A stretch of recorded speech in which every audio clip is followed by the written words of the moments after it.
അമ്പിളി എന്ന് പറയുന്ന ഒരു സംവിധായകൻ WCCയെ കുറിച്ച് വിമൺസ് സിനിമ ക്യാൻസർ എന്ന് പറയണമെങ്കിൽ അതിന് പിന്നിൽ എന്തായിരിക്കും? വളരെ സിമ്പിളാണ് അത്. കാരണം സിനിമ ഒരു 90s ശേഷം സിനിമ തിയേറ്ററുകളൊക്കെ പോയി സിനിമ ശരിക്കും തകർന്നുകൊണ്ടിരിക്കുന്ന സമയത്താണ് വീണ്ടും പുതിയ തലമുറ വന്ന് സിനിമയെ രക്ഷപ്പെടുത്തിക്കൊണ്ട് വരുന്ന ഒരു സാഹചര്യം ഉണ്ടായിരുന്നു. ഇപ്പോൾ സിനിമ ഒരു നല്ല ഒരു നിലയ്ക്കാണ് അതിൻ്റെ ഗ്രാഫ് ഉയർന്നുകൊണ്ടിരിക്കുന്ന സമയത്താണ് ഈ പറയുന്ന ലൈംഗിക പീഡനങ്ങളൊക്കെ പറഞ്ഞുകൊണ്ട് അതായത് വെച്ച് കഴിഞ്ഞാൽ 20 വർഷം 30 വർഷം മുമ്പ് നടന്നൊരു സംഭവത്തെക്കുറിച്ചാണ് നമ്മൾ പറയുന്നത്. അത് നമ്മൾ മനസ്സിലാക്കേണ്ടത് വെച്ച് കഴിഞ്ഞാൽ നമ്മൾ ഓരോ കാര്യങ്ങളും നമ്മൾ സിനിമയെക്കുറിച്ച് ലൈംഗികമായി നമ്മൾ ഓരോരുത്തരുടെ അടുത്തും ഓരോ കൃതികളാക്കി മാറ്റുമ്പോൾ സിനിമയുടെ അതായത് സത്യനും പ്രേമനസറും മധുവും ഷീലയും ശാരദയും ജയഭാരതിയും രാമകാരിയായിട്ടും VM മേനോനും KS സേതുമാധവനും M കൃഷ്ണൻ നായരും MT വാസൻ നായരും അടൂർ ഗോപാലകൃഷ്ണനൊക്കെ ഉണ്ടാക്കിയെടുത്ത ആ സിനിമ തറവാടിൻ്റെ അടിക്കല്ലാണ് ഇവർ പൊളിച്ചു മാറ്റുന്നതെന്ന് മനസ്സിലാക്കി. അതുകൊണ്ടാണ് ഞാനൊരു വയറ്റിടരുത് തീ കൊണ്ട് കളിക്കരുത് എന്ന്. തകരുന്നത് സിനിമയാണ്, അത് മനസ്സിലാക്കുന്നത്. ഇവിടെ ഈ പറയുന്ന ആരോപണം ഉന്നയിക്കുന്ന ഈ സ്ത്രീകൾ ആരും ഒരു സ്ക്രീനിൽ നമ്മൾ കണ്ടിട്ടില്ല. അന്ന് അതിന് പുറകിൽ നിൽക്കുന്ന പല പ്രധാന നടികളും രംഗത്ത് വരുന്നില്ല, ആരോപണം ഉന്നയിക്കുന്നില്ല. അറിയപ്പെടാത്ത ജൂനിയ താരങ്ങൾ എന്ന് പറയപ്പെടാമോ എന്ന് ക്വസ്റ്റ്യൻ മാർക്കാണ്. അപ്പോൾ ഇത് ഉന്നയിക്കുമ്പോൾ അവർ പറഞ്ഞൊരു കാര്യമുണ്ട്, എനിക്ക് ചാൻസ് തരാമെന്ന് പറഞ്ഞ് എന്നെ ഫ്ലാറ്റിലേക്ക് വിളിച്ചു. സംഭാഷണം നമുക്ക് പറഞ്ഞ് സംസാരിച്ച് തീരുമാനിക്കാം റോഡിൻ്റെ കാര്യം എന്ന് പറഞ്ഞിട്ട് ഗസ്റ്റ് ഹൗസിലേക്ക് വിളിച്ചു. ഒരു നല്ല വീട്ടിലെ ഒരു കുലീനയായ ഒരു സ്ത്രീ ഒറ്റയ്ക്ക് ഈ ഇവരുടെ റൂമിലേക്ക് കയറി ചെല്ലുന്നതാണ് വലിയ ക്വസ്റ്റ്യൻ. ഇതെൻ്റെ ക്വസ്റ്റ്യൻ മാത്രമല്ല, മലയാളികളുടെ സാമാന്യ നമ്മുടെ സിനിമ സ്ഥിരമായി പറയുന്നൊരു വാക്കുണ്ട്, അരിഭക്ഷണം കഴിക്കുന്ന എല്ലാവർക്കും അറിയേണ്ട ഒരു കാര്യമാണ്. ഒറ്റയ്ക്ക് എന്തിനു പോയി? അത് കഴിഞ്ഞിട്ട് എന്നെ ചുംബിച്ചു, എന്നെ കഴുത്തിൽ തടവി, എന്നെ പീഡിപ്പിച്ചു, 5-6 പേര് പീഡിപ്പിച്ചു എന്ന് ഒരു പെൺകുട്ടി 10-20 ചാനലുകളുടെ മുമ്പിൽ പറയണമെങ്കിൽ അതിൻ്റെ ഒരു തൊലിക്കട്ടി മാത്രമല്ല, നമ്മുടെ സമൂഹത്തിന് നേരെയുള്ള ഒരു വെല്ലുവിളിയാണ്. നമ്മുടെ നല്ല വീട്ടിലെ പെൺകുട്ടികൾ പറയാൻ മടിക്കുന്ന പലതും ഈ ചാനലുകളുടെ മുമ്പിൽ വിളിച്ചു പറയുന്ന ആ തൊലിക്കട്ടി അത് അപാരമാണ്. പക്ഷെ അത് വിളിച്ചു പറയുമ്പോൾ അവർ കൂടി ആലോചിക്കേണ്ട, ഞാൻ നേരത്തെ പറഞ്ഞ കാര്യമാണ്, ഈ ആരോപണം ഉന്നയിച്ചവർ അവരുടെ അത് ശരിയാണെങ്കിൽ അവർക്ക് നീതി ലഭിക്കണം. കുറ്റാരോപിതരാണെങ്കിൽ അവരുടെ കുറ്റം തെളിഞ്ഞാൽ അവർ ശിക്ഷിക്കപ്പെടണം, അതിന് യാതൊരു സംശയമില്ല. പക്ഷേ ഈ പറയുമ്പോൾ സിനിമയിൽ പ്രവർത്തിക്കുന്ന ലക്ഷക്കണക്കിന് നടികളും നടന്മാരും ടെക്നീഷ്യൻസും ഉണ്ടെന്ന് അവർ മറക്കരുത്. മനസ്സിലായോ? 2017 തുടങ്ങിയ ഹോളിവുഡിൽ തുടങ്ങിയ Me Too എന്ന് പറയുന്ന പരിപാടി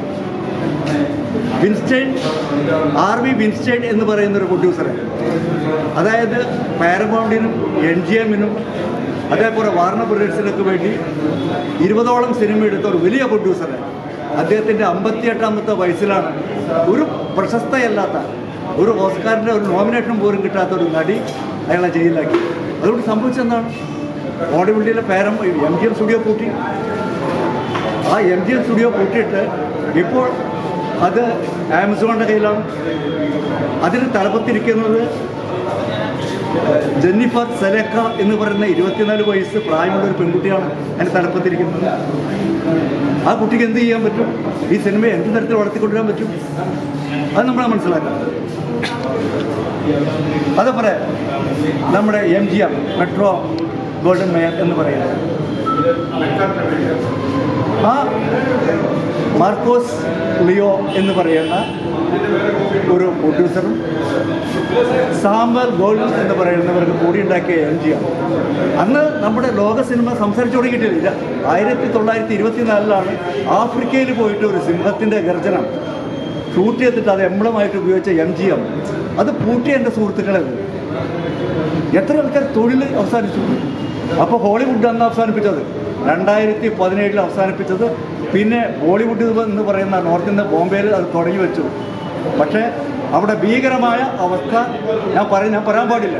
ഒരു അണ്ടർ വേൾഡ് ഒരു പ്രവർത്തനം നടന്നപ്പോൾ നിശബ്ദമായ ആ നിശബ്ദമായതാണ് 2024 എടുത്തിട്ട് നമ്മൾ ഇവർ വിഴുപ്പിറക്കുന്നത്.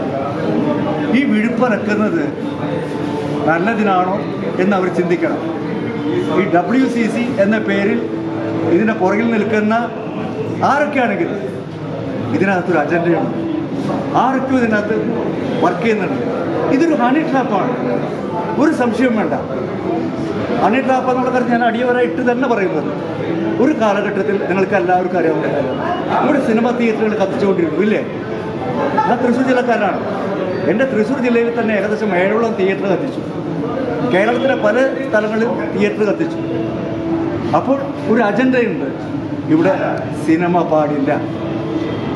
ഏതോ ഒരാൾ ഒരിക്കൽ പറഞ്ഞു, സംഗീതം എന്ന് പറയുന്ന ഇത്രയും ലോകത്തിൽ നികൃഷ്ടമായ ഒരു സംഭവമില്ല. സംഗീതം എന്തിനാണ് മനുഷ്യന്? യേശുദാസ് സംഗീതം പാടിക്കഴിഞ്ഞാൽ ജനങ്ങൾ നന്നാവുക. എന്നാൽ എൻ്റെ ഒരു പ്രസംഗം കൊണ്ട് ഞാൻ ആൾക്കാരെ കോരിത്തെരിപ്പിച്ചിട്ടുണ്ടെന്നൊരു വ്യക്തി നമ്മൾ വാട്സാപ്പിൽ നമ്മൾ കണ്ടതാണ്. അതുകൊണ്ടാണ് പറയുക, എന്തോ ഒരു അജണ്ടയുടെ പുറകെ നടക്കുന്നത്. അതിൽ നമ്മൾ WCCയിലെ എൻ്റെ സഹോദരിമാർ ഇത് തിരിച്ചറിയണം. അവർ അറിഞ്ഞോ അറിയാതെയോ, ഞാൻ വിചാരിക്കുന്ന അറിയാതെ തന്നെ അവർ ഒരു വലിയ ഇടയിലാണ് ചെന്നുപെട്ടിരിക്കുന്നത്. അതുകൊണ്ട് അവർ എത്രയും വേഗം ഇത് അവസാനിപ്പിക്കണം. സിനിമയെ കുളം തോണ്ടരുത്. സിനിമ നല്ലതായിട്ട് മുന്നോട്ട് പോകണം. ലക്ഷോപലക്ഷം ജനങ്ങൾ, നടന്മാരും നടിമാരും ജൂനിയർ ആർട്ടിസ്റ്റുകളും ടെക്നീഷ്യൻസും വാഴുന്ന ഒരു സിനിമയെ തകർക്കരുത് എന്നാണ് എൻ്റെ. അപ്പോൾ ഈ സിനിമയിൽ സ്ത്രീകൾ ചൂഷണം ചെയ്യപ്പെടുന്നില്ല എന്നാണോ? ഇല്ലില്ല, ഞാനത് പറഞ്ഞിട്ടില്ല. ചൂഷണം ചെയ്യപ്പെടുന്നില്ല എന്ന് ഞാൻ പറഞ്ഞിട്ടില്ല. ഓരോ ഇൻഡസ്ട്രീസിനും അതിൻ്റേതായുള്ള ചില ഭാവങ്ങളൊക്കെ എല്ലാ ഇൻഡസ്ട്രീസിനും ആരോഗ്യ മേഖലയിലുണ്ട്. ഇപ്പോൾ നമ്മുടെ പോലീസിൻ്റെ കാര്യത്തിൽ ഒരു പരാതി പറയാൻ തന്ന ഒരു പെണ്ണിന് ഒരു പോലീസ് ഓഫീസർ അവളെ പീഡിപ്പിക്കുന്നു. ആ പോലീസ് ഓഫീസറെ കുറിച്ച് അതിൻ്റെ മുതിർന്ന മേലെയുള്ള ഒരു പോലീസ് ഓഫീസറെ അടുത്ത് പരാതി പറഞ്ഞപ്പോൾ അയാളെ പീഡിപ്പിക്കും. ഈ കഴിഞ്ഞ 2 പോലീസ് ഓഫീസേഴ്സിനെ കുറിച്ച് പരാതി പറയാനായിട്ട് അതിന് മേലെയുള്ള ഓഫീസർ എടുക്കുമ്പോൾ അയാൾ പീഡിപ്പിക്കുന്നു. പക്ഷെ ഇതിനൊന്നും കാണിക്കാത്ത ഒരു ഇൻട്രസ്റ്റ് നമ്മുടെ വാർത്താ മാധ്യമങ്ങൾ അതിന് മാത്രം ഇത്ര ഇൻട്രസ്റ്റ് കൊടുത്ത് എനിക്ക് മനസ്സിലാവുന്നില്ല. അപ്പോൾ അതുകൊണ്ടാണ് ഞാൻ തുടക്കത്തിൽ പറഞ്ഞത്, തെറ്റ് ചെയ്തിട്ടുണ്ടെങ്കിൽ അവർ ശിക്ഷ അനുഭവിക്കണം. അപ്പോൾ താങ്കൾ പരാതി പറയുന്ന സഹോദരിമാരുടെ കാര്യത്തിൽ അത് ശരിയുണ്ടെങ്കിൽ, അത് യാഥാർത്ഥ്യമാണെങ്കിൽ അവർക്ക് നീതി ലഭിക്കണം. അപ്പോൾ ഈ ചൂഷണം ചെയ്യപ്പെടും അല്ല അത് നമുക്കറിയാം. ആ സിനിമ എടുത്തു പോയത് ശോഭയുടെ ചരിത്രം അങ്ങനെ പറയുന്നുണ്ട്. ഇത് 2017 ആയിട്ടാണ് ഇങ്ങനൊരു സാധനം രൂപീകരിക്കുന്നത്. പക്ഷെ ഒന്നുമില്ല എന്നും അതിൽ സിനിമയെ എന്താ പറയാ തകർക്കാനാണ് എന്ന വാദം ഉന്നയിക്കുമ്പോൾ തന്നെ അതിലെന്ത് കാര്യമുള്ളത്? എല്ലാ ഫീൽഡിലുണ്ട്. ഈ വീടിന് എല്ലാ ഫീൽഡിലുണ്ട്. സിനിമയിൽ ഇങ്ങനെയൊക്കെ ഉണ്ടെന്ന് അറിഞ്ഞുകൊണ്ട് തന്നെയാണ് എന്തിനാണ് ഈ പെൺകുട്ടികൾ വരുന്നത്. ഒരു ഗ്ലാമർ ഫീൽഡാണ് സിനിമ എന്നുള്ളത് കൊണ്ട് ഈ രാജ്യം നന്നാക്കാനാണോ സിനിമയിൽ അഭിനയിക്കാൻ വരുന്നത്? ഒരു ചാരിറ്റബിളിൻ്റെ ഭാഗമായിട്ടാണ് സിനിമയിൽ അഭിനയിക്കാൻ വരുന്നത്. പ്രശസ്തി ഒരു ഗ്ലാമർ ഫീൽഡാണ്. പ്രശസ്തി വേണം, പണം വേണം. 4 പടത്തിൽ അഭിനയിച്ച സിനിമ ഇല്ലെങ്കിലും അവർക്ക് ജുവലറിയോ തുണിക്കടയോ ഉദ്ഘാടനം ചെയ്താലും 5 10 ലക്ഷം അല്ലെങ്കിൽ കോടികൾ മേടിക്കാവുന്ന അവസ്ഥയിലേക്ക് കൊണ്ട് എത്തിച്ചേരുന്നു. ഇവർ സുപ്രഭാതത്തിൽ ഇവരെ വെച്ച് സിനിമ എടുത്ത പല പ്രൊഡ്യൂസർമാരും ചെമ്പരത്തിപ്പൂ ചെയ്ത് വെച്ച് നടക്കാണ് പല പ്രൊഡ്യൂസർമാർ. ഇവരെ നടിമാരാക്കിയ പലതാണ്. പല ഡയറക്ടേഴ്സിനും പടമില്ല. ഞാൻ 20 വർഷമായി സിനിമ ചെയ്തിട്ട് അറിയോ നിങ്ങൾക്ക്. ഇപ്പോൾ എനിക്ക് ഞാൻ കഴിഞ്ഞ ഇത് തുടങ്ങിയതിന് ശേഷം മിനിഞ്ഞാന്ന് എന്നെ വിളിച്ചിട്ട് എനിക്ക് പൈസ മറക്കാമെന്ന് പറയുന്ന പ്രൊഡ്യൂസർ എന്നെ വിളിച്ചിട്ട് പറയാണ്, സോറി സാർ, പടം മുന്നോട്ട് കൊണ്ടുപോകാൻ താല്പര്യമില്ല. എൻ്റെ വീട്ടിൽ എൻ്റെ ഭാര്യ മക്കൾ ഒരു എതിർപ്പാണ്. നിങ്ങൾ കയ്യിലെ കാശ് എടുത്തിട്ട് എന്തിനാ കളിക്കുന്ന പട്ടിനാണ് വാങ്ങിക്കുന്നത്? നിങ്ങൾ സിനിമ എടുക്കുന്നേക്കാൾ നല്ല നിങ്ങൾ ഈ കാശ് കൊണ്ടുപോയിട്ട് നിങ്ങൾക്ക് വേറെ ഒരു ഫിക്സഡ് ഡെപ്പോസിറ്റൂടെ ഇട്ടൂടെ. നിങ്ങൾ സിനിമയ്ക്ക് പോകണമെന്ന് പറഞ്ഞ് എൻ്റെ പ്രൊഡ്യൂസർ ആ പ്രൊഡ്യൂസറിലേക്ക് പോയി. ഇതുപോലെ എൻ്റെ മാത്രമല്ല, ഇന്ന് എൻ്റെ അസോസിയേറ്റ് ആയിട്ടുള്ള പുള്ളി ഇത്രയും കാലം അസോസിയേറ്റ് ആയിട്ട് ഇരുന്നിട്ട് ഏകദേശം 30 വർഷമായിട്ട് ഒരു സിനിമ ചെയ്യാൻ അയാൾക്ക് ഒരു പ്രൊഡ്യൂസറെ കിട്ടി. ആ സിനിമയിൽ ഈ പേരിൽ സിനിമ വളരെ വൃത്തികെട്ടതാണ്. ഇവിടെ ഒരുപാട് അനീതികൾ നടക്കുന്നുണ്ട്, ഒരുപാട് പീഡനങ്ങൾ നടക്കുന്നുണ്ട്. എന്തിനു നമ്മൾ ചിന്ത ചെയ്യണം? അയാൾക്ക് പോയി അയാൾ ഇന്ന് രാവിലെ വിളിച്ച് പറഞ്ഞു അയാൾക്ക് സിനിമ നഷ്ടപ്പെട്ടു. നിങ്ങൾ കാണാതിരിക്കരുത് സിനിമ. ഞാൻ നോക്കട്ടെ, ഈ സ്ത്രീകൾ ആരോഗ്യ മേഖലയിൽ അത് ആരോഗ്യ മേഖലയിൽ ആരോഗ്യ മേഖലയിലുണ്ട്. ആരോഗ്യ മേഖലയിലുണ്ട്. അല്ല ഞാൻ പറയും നിങ്ങൾ റേഡിയോ ആവല്ല, ഞാൻ പറഞ്ഞു കേൾക്കും. ഇത് ആരോഗ്യ മേഖലയിലുണ്ട്. കൽക്കട്ടയിൽ ഒരു PG ഒരു വിദ്യാർത്ഥിയുടെ 4 ഡോക്ടേഴ്സ് കൂടി പീഡിപ്പിച്ചു ഇല്ലേ? കോഴിക്കോട് മെഡിക്കൽ കോളേജിൽ ഒരു ഗൈനക്കോളജിസ്റ്റിൻ്റെ ഒരു ആണായൊരു ഗൈനക്കോളജിസ്റ്റിൻ്റെ വീട്ടിൽ കയറി ഒരു പേഷ്യൻ്റെ ഉപദ്രവിച്ചു. അതേപോലെ കോവിഡ് കാലത്ത് ആംബുലൻസ് കയറ്റി കൊണ്ടുപോയ ഒരു കോവിഡിൻ്റെ ബാധിച്ച ഒരു പെൺകുട്ടിയെ അതിൻ്റെ ഡ്രൈവർ ഇത് ചെയ്തു. എല്ലായിടത്തും ഉണ്ട് ഇത്. ആരോഗ്യമേഖല അവിടെ ഇല്ലാത്ത അതുകൊണ്ടാണ് പുന്നേർപ്പുറത്ത് വടക്കേക്കാട് പഞ്ചായത്തിൽ ഉദ്ഘാടനം ചെയ്യാനൊന്ന് മുഖ്യമന്ത്രി എന്നെ ഇ കെ നായനാര് പറഞ്ഞത് എന്താണ്? സ്ത്രീയുണ്ടോ അവിടെ സ്ത്രീ പീഡനം? പിന്നെ ചായ കുടിക്കുന്ന അന്ന് മുഖ്യമന്ത്രിയാണ്. അല്ല അന്ന് മുഖ്യമന്ത്രിയായ നായനാർക്കെതിരെ ഞാൻ ചോദിക്കട്ടെ, അന്ന് അന്ന് നായനാർക്ക് പറഞ്ഞപ്പോ ഇത് ക്യാൻസർ തന്നെയാണ്. ഇത് ക്യാൻസറാണ്. ഒരു യാഥാർത്ഥ്യം ഇത് ക്യാൻസറാണ്. അന്ന് നായനാർക്കെതിരെ ഒരു വാക്കും മിണ്ടാത്ത ചാനലുകളും പത്രങ്ങളും ഈ പെണ്ണുങ്ങളും എന്തുകൊണ്ട് അന്ന് പ്രതികരിച്ചില്ല? അപ്പൊ പീഡനം ഉണ്ട്, അതുകൊണ്ട് തന്നെ ശരി. അപ്പൊ WCC പോലുള്ള സംഘടന ഇത് പുറത്തേക്ക് കൊണ്ടുവരാൻ പാടില്ല എന്നാണോ? സിനിമ സംസാരിക്കുന്നേക്കാൾ മുമ്പ് 1924 ചാർലി ചാപ്ലിൻ്റെ ഒരു പടത്തിൽ അഭിനയിച്ച ലൈം ലൈറ്റിൽ അഭിനയിച്ച ആ നടീനെ ഒരു എഗ്രിമെന്റ് എഴുതിച്ചു. എന്നതറിയാം, ചാർലി ചാപ്ലിൻ്റെ പടത്തിലൊഴിച്ച് വേറെ ഒരു പടത്തിൽ അഭിനയിക്കുന്ന ആ നടീനെ. അതുകൊണ്ട് ആ നടിക്ക് എന്ത് സംഭവിച്ചത്? 32 കൊല്ലം ആ സ്ത്രീക്ക് ഒരു സിനിമയിൽ അഭിനയിക്കാൻ പറ്റിയില്ല. അപ്പൊ പീഡനം ഉണ്ട്, സമ്മതിച്ചു. WCC പുറത്ത് കൊണ്ടുവരാൻ പാടില്ല എന്നാണോ? WCC പോലുള്ള സംഘടനകൾ ഇത് പുറത്തേക്ക് കൊണ്ടുവരാൻ പാടില്ല എന്നാണോ? പിരിച്ചുവിട്ടിട്ട് അവർ ചെയ്യേണ്ടത് വെച്ച് കഴിഞ്ഞാൽ ഇവിടെ ഒരുപാട് അസോസിയേഷനുകളുണ്ട്. മാക്ടയുണ്ട്, ഫസ്കയുണ്ട്. അസോസിയേഷനുകളുടെ പരാതി പറഞ്ഞപ്പോൾ തമിഴ്നാട്ടിലാണ് ഉണ്ടായത്.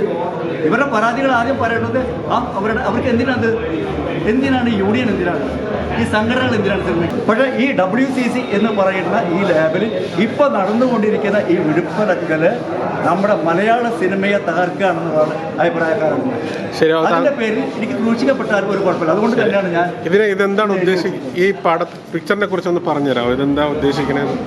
ഇത് ഞാൻ പറയാൻ തന്നെ വളരെ വ്യക്തമാണ്. നിങ്ങൾക്ക് ചിത്രമാണ് ഇത്, ഒരു ലേഖനമല്ല, ഒരു മോഡേൺ കവിതയല്ല. ഇതിന് വളരെ കറക്റ്റായിട്ട് ഞാൻ വരച്ചു വെച്ചിട്ടുണ്ട്. അതിലെല്ലാം മനസ്സിലാവും. അതിനൊരു സംശയമില്ലാതെ ഞാൻ ഇപ്പോൾ പറയും, നീതി കിട്ടുന്നവർക്ക് നീതി കിട്ടണം, കുറ്റം ചെയ്തവർക്ക് ശിക്ഷിക്കപ്പെടണം. ഞാൻ പറയുന്നില്ലല്ലോ. എല്ലാ ആണുങ്ങളും സിനിമാ രംഗത്തെ നടന്മാരോ ഡയറക്ടേഴ്സോ പ്രൊഡ്യൂസേഴ്സ് ചെയ്തത് മുഴുവൻ ശരിയാണെന്ന് ഞാൻ പറഞ്ഞു ചെയ്യാറില്ല. എല്ലാ ഫീൽഡിലും കുഴപ്പമുണ്ടെന്ന്, എല്ലാ മേഖലയിലുണ്ട്. എല്ലാ മേഖലയിലേക്ക് പ്ലസ് പോയിന്റ് ഉണ്ട്, മൈനസ് പോയിന്റ് ഉണ്ട്. അതുകൊണ്ട് ഞാൻ ഈ WCC എന്നുള്ളത് വിമൻ സിനിമ ക്യാൻസറിന് എഴുതി വെച്ചത് ശരിയല്ല എന്ന് പറയാൻ ഒരാരാ? അത് എൻ്റെ സ്വാതന്ത്ര്യമാണ്. ഒരു ചിത്രകാരൻ നൽകി എൻ്റെ സ്വാതന്ത്ര്യമാണ്, എൻ്റെ ആവിഷ്കാര സ്വാതന്ത്ര്യമാണ്. അത് ഞാൻ എഴുതി വെച്ചു. ആർക്ക് ചോദ്യം ചെയ്യാൻ പറ്റില്ല.